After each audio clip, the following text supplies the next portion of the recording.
세계를 만나는 시간 나우 함께하고 계십니다. 지금 시각 10시 43분 39초 막 지나고 있고요. 이번에는 국제뉴스 속에 등장하는 인물들을 전격 분석해보는 시간이죠. 뉴스를 움직이는 인물 후 김민아 칼럼니스트와 함께합니다. 안녕하세요. 안녕하세요. 네, 오늘은 저희 어떤 인물에 대해서 알아볼까요? 이란 사람들에 대해서 알아보겠는데요. 네. 계속 보면 정규군이 있는데 혁명수비대가 또 나오고 대통령이 있다는데 또 최고 지도자가 나오고 혼란스럽지 않습니까? 네. 그래서 다 정리를 한번 해보겠습니다. 네. 굉장히 유익한 시간이 될 것 같습니다. 언제나 유익한 시간이 되도록 노력하고 있습니다. 감사합니다. 네. 그래서 오늘 청취자 여러분께서도 최근에 미국 이란 간의 소식들을 들으시면서 약간 이란 내 어떤 정치 체계가 어떻게 돼 있는지 그리고 인물들이 워낙 많이 나오기 때문에 약간 좀 헷갈리실 수도 있는 부분이 많으실 것 같아서 오늘 방송을 좀 잘 귀 기울여 주시면 도움이 많이 되실 것 같고요. 자, 일단 먼저 최근 사태에 발단이 된 솔레이마니 사령관 어떤 사람이었나요? 이 가셈 솔레이마니는 1957년에 소장농 집안에서 태어나서 어릴 때부터 이제 노동자로 일하는 이런 사람이었는데 그러다가 이제 그 호메이니의 제자가 됐습니다. 그리고 1979년 이란 혁명 때부터 이제 혁명 수비대에서 활약을 해온 그런 인물이죠. 네. 1980년 이란 이라크 전쟁이 발발했을 때 중대장으로 활약을 했고 이때 공을 세워서 이 30살의 나이에 사단장 자리에까지 올랐는데요. 워낙 인기가 좋아서 1985년부터 이란 지도부가 이제 혁명 수비대 사령관직을 권유를 했지만 그걸 거절을 했다라고 하는 것이죠. 1990년 후반에 이제 쿠드스군 사령관으로 이제 일을 했고 1999년에 발생한 학생 시위에 대해서 강경 진압을 요구했던 것에서 볼 수 있듯이 강경파적인 노선을 가진 인물이다. 이런 평가를 받아왔습니다. 네. 그런데 이제 2001년에 9.11 테러 이후에 미국이 이제 알카에다를 폭격하는 데 도움을 주는 이런 역할을 하기도 했는데 이때 이제 2002년에 조지 부시 행정부가 이란을 악의 축으로 지목하면서 이제 그때 잠시 형성됐던 미국과의 협력 관계는 끝났다. 이렇게 볼 수가 있겠고요. 이후에도 최고 지도자인 이제 하메네이가 절대적인 신임을 표하면서 중동에서 가장 큰 영향력을 가진 군인이다. 이렇게 평가를 받아왔었는데 네. 이렇게 죽었습니다. 네. 일반적인 군인은 아니었던 것 같아요. 그러니까 최고 지도자에게 이렇게 절대적 신임도 얻었고 그리고 국민들한테도 인기가 많아서 유력한 대권 후보라는 말까지 있었잖아요. 그렇죠. 엄청난 무게감을 가진 사람이다 이렇게 보는 것인데요. 혁명수비대라는 조직 자체가 일반적인 그런 군대가 아니고 그리고 거기에 쿠드스군은 더 이제 특수한 지위를 가지고 있다 이렇게 봐야 되겠습니다. 네. 쿠드스라는 것은 이제 신성한 곳이라는 뜻의 아랍어라고 봐야 되겠는데요. 그래서 이 성지인 예루살렘이 이제 알 쿠드스로 불리는 거거든요.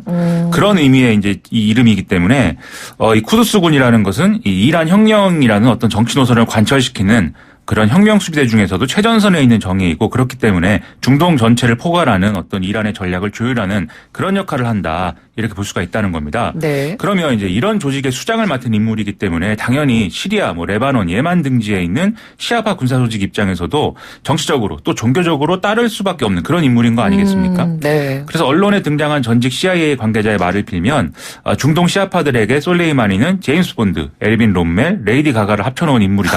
이런 평가를 하고 있기도 한 거죠. 네. 실제 솔레이마니는 최근에 시리아 내전에서도 이 바샤르 알아사드 시리아 대통령과 정부군을 지원을 해서 승리를 하는 데 도움을 준 인물이기도 한데요. 2018년부터는 이라크에서 주로 활동을 하면서 현지 시아파 민병대에게 영향을 끼치면서 반미 노선을 관철해오는 이런 일들을 하고 있었습니다. 그리고 이제 최고 지도자인 하메네이의 최측근의 입장에서 계속 오랫동안 이제 있었기 때문에 국내 정치적인 상황에서도 대단히 이제 지위가 높은 인물이었다 이렇게 볼 수가 있겠는데요.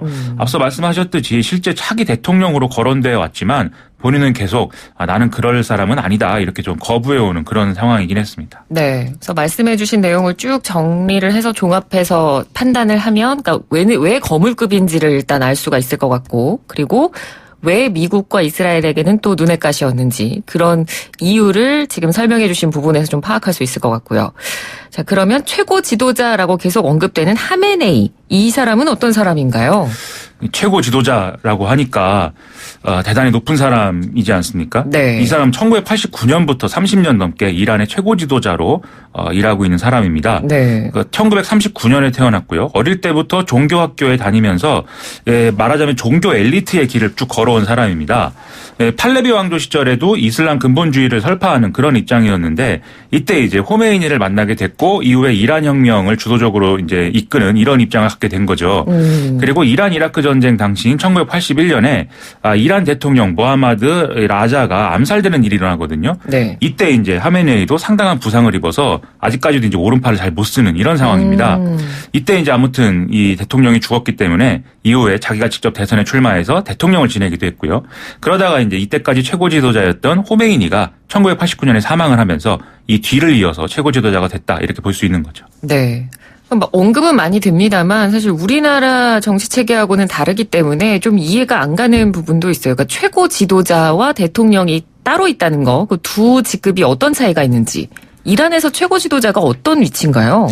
이란 체제는 이슬람의 종교법에 의한 신정 체제와 공화정이 결합되는 형태라고 보면 이제 쉽게 이해할 수 있는데요. 네. 그래서 정부 수반으로서 임기 4년인 대통령을 이제 국민이 직접 선출을 합니다. 그런데 이제 최고 지도자라는 지위는 사실상 그 위에 있다 이렇게 봐야 되는데요. 그래서 국가 원수가 이제 최고 지도자인 것이고, 그리고 이 직책은 임기도 없습니다. 이 종신직위입니다. 그리고 대통령 후보 자체를 이 최고 지도자가 영향력을 행사하는 헌법수호위원회가 사실상 지명을 하는 이런 어떤 체제를 갖고 있거든요. 네. 그래서 이란은 표면적으로 보면 삼권 분립이 이루어져 있고 민주주의가 작동을 하고 있다고 볼 수 있지만 실질적으로는 최고 지도자가 모든 것을 결정하는 그런 구조이고, 그래서 이제 최고 지도자는 이란에서는 거의 신과 같은 위치이다 이렇게들 평가하는 그런 부분들이 있습니다. 최고 지도자가 모든 걸 결정하고 심지어 대통령도 이렇게 최고 지도자가 지명하는 거나 마찬가지면 대통령이 있을 필요가 없는 거 아닌가요?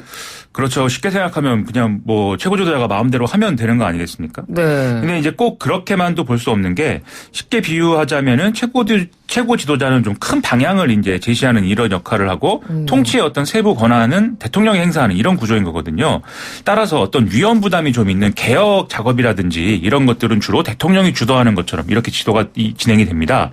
그러다가 뭔가 일이 잘못이 되면 대통령이 정치적 책임을 지고 이제 물러나면서 최고 지도자의 이런 지도력은 보존을 하는 이런 방식으로 이제 정권 유지가 되고 있는 건데요. 네. 그 대표적인 사례가 이 아흐마디네자드 전 대통령하고 그 뒤를 이은 지금의 하산 로하니 대통령의 사례이다 이렇게 볼 수가 있겠습니다. 그러니까 이게 구체적으로 어떤 사례인가요?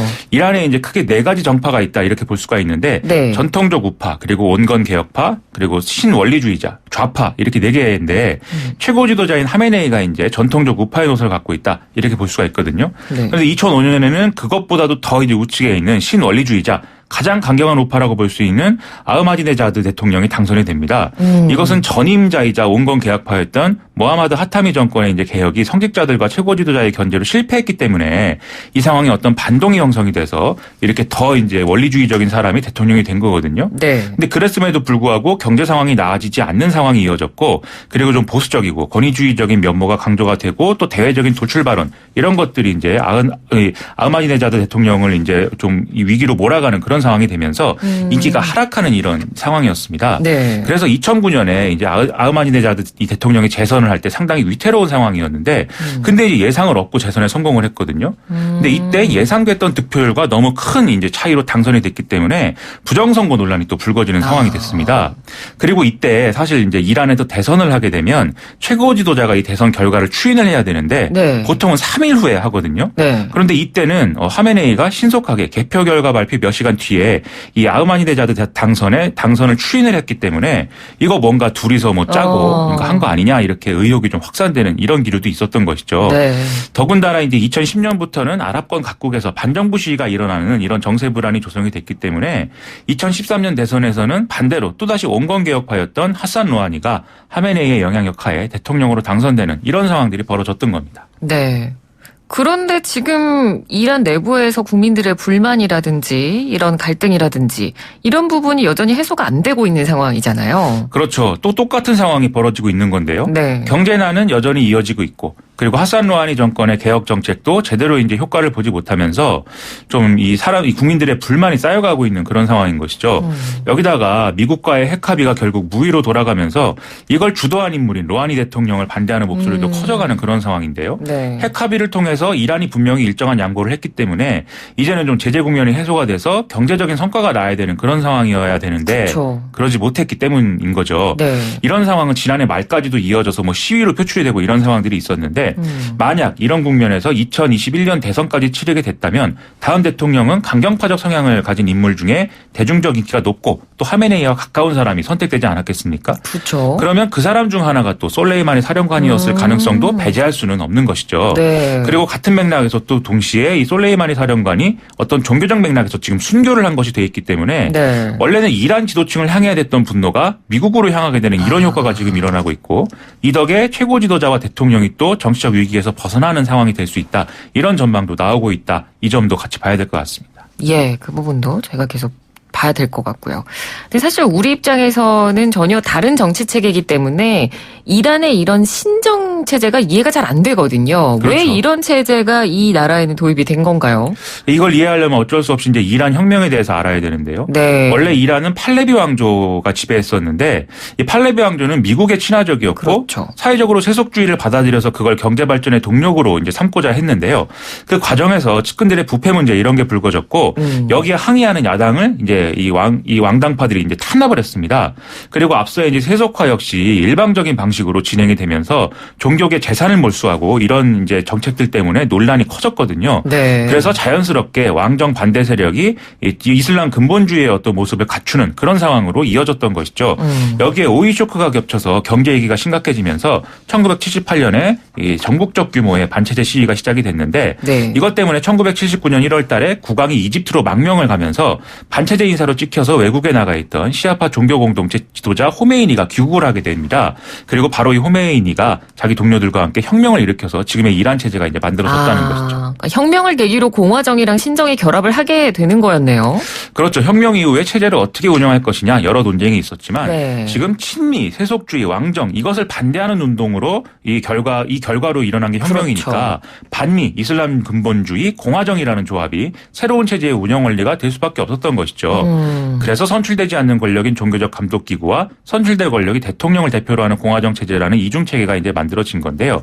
그래서 앞서 말씀드렸듯이 실제 권력은 최고 지도자가 쥐고 있지만 통치 전반은 대통령의 권한이 인정되는 이런 체계가 이제 됐다는 겁니다. 네. 그래서 이런 것 때문에 이란이 중동 전체에 있어서도 좀 갈등 요소가 될 수밖에 없는 상황이 됐는데요. 그러네요. 대다수 이란 국민들과 지도층은 이슬람 세계에서 소수파인 시아파에 속하기 때문에 순위파가 지배하는 국가들하고는 종교적인 갈등 구도에 놓일 수밖에 없었고 그리고 정치적으로는 공화정을 받아들였기 때문에 왕정이 유지되는 사우디아라비아라든지 이런 데 입장에서는 혁명의 파급력을 우려하게 돼서 또 경계의 대상이 될 수밖에 없는 그런 상황이 됐기 때문에 그렇죠. 중동의 문제아처럼 돼버렸던 겁니다. 네, 알겠습니다. 자, 이란의 신정 체제가 만들어지기까지의 과정도 저희가 한번 정리를 해봤고 오늘은 또 이란의 지도층 인물들에 대해서 정리를 해봤습니다. 말씀 잘 들었습니다. 고맙습니다. 고맙습니다. 네, 지금까지 김민아 칼럼니스트였습니다.